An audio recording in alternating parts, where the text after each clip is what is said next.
জেনে রাখা ভালো আমি কোথায়। বাংলাদেশে। বাংলাদেশ কোথায়? এশিয়াতে। এশিয়া কোথায়?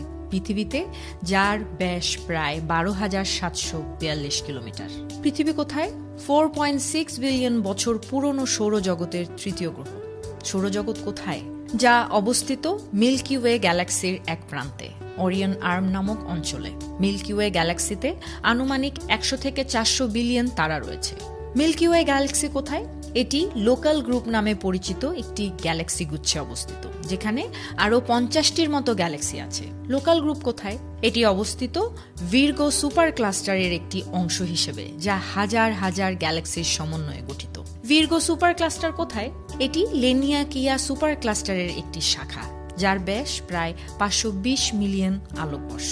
তাহলে এই সুবিশাল গ্যালাক্সি, ক্লাস্টার, সুপার ক্লাস্টার সবই কি মহাবিশ্ব? উত্তর, মোটেই না।